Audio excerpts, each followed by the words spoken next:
In this area, I want to talk about rules of communication, how language is used. This is arguably the most important area, certainly in the culture section of what you're learning. Now, every culture develops its own unique way of using language, called their rules of communication. It determines how language should be used. We're taught this as children, reinforced by our teachers and our parents, and by the time we become adults, this is just the way we use language, the proper way of using language. Well, Chinese have often complained to me that they are still having trouble communicating in English. And they have gone and they have zaibushi, they have studied more grammar, pronunciation, vocabulary, idioms. And I tell them all of that's important and you should do that, but it's not really the reason you're having trouble.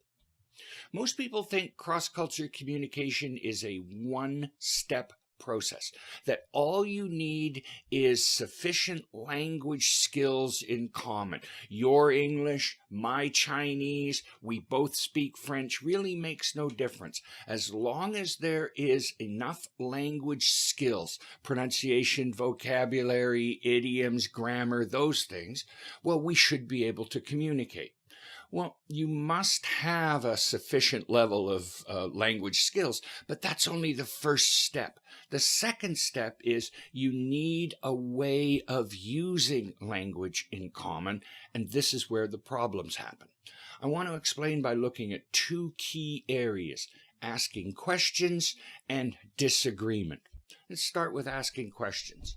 Chinese culture, the rule about questions is don't let people know you don't understand. Or in other words, don't or try not to ask questions. Now, this drives Westerners crazy because in Western culture, the rule is ask questions if you don't understand. To Westerners, the old saying is the only stupid question is one you don't ask.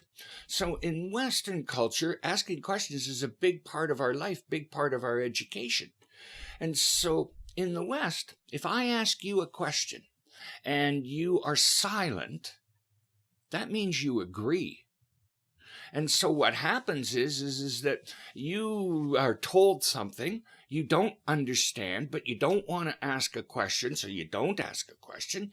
And so at the end of let's say it's a course, at the end of the course, you haven't done what you're supposed to. You tell the professor, but I didn't understand. And the professor will go, well, why didn't you ask a question? Because at the time the professor explained it to you, he probably went, are there any questions? And you didn't say anything, which means you didn't have any questions. You have to learn how to ask questions if you don't understand. Fine, let's look now at disagreement. Chinese don't like disagreeing openly. 你们不太喜欢反对, openly disagree. So the Chinese rule of communication is try to disagree in an indirect way. Really, the rule is learn how to say no without saying no. Again, this drives Westerners crazy because in the West, the rule about disagreement is state your honest opinion, especially if you disagree. And so when a Westerner, for example, asks, do you agree? And you are silent, that means agreement. If a Westerner asks, do you disagree? And you try and disagree in an indirect way, you try and say no without saying no, well, I promise you, 9 out of 10 Westerners will not hear no. They won't quite understand maybe what you're trying to say, but they certainly didn't hear I disagree. And so again, you have to learn how to disagree openly. Part of this course, we look at how to disagree depending on what situation you're in. You disagree about something you don't care about. You disagree about something that you do care about. It's strong disagreement. It's mild disagreement.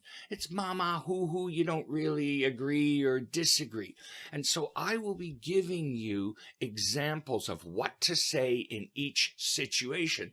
And it ends up being quite easy. Chinese have got an excellent memory, and so you have to memorize a few phrases.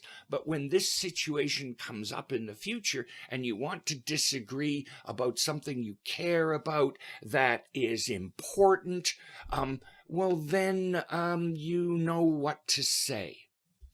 So disagreement, asking questions, these are two of the rules of communication, or areas where there are rules of communication that you have to learn how to follow. When I speak Chinese, it's not that my language skills are not good enough, that my pronunciation and my vocabulary is not good enough.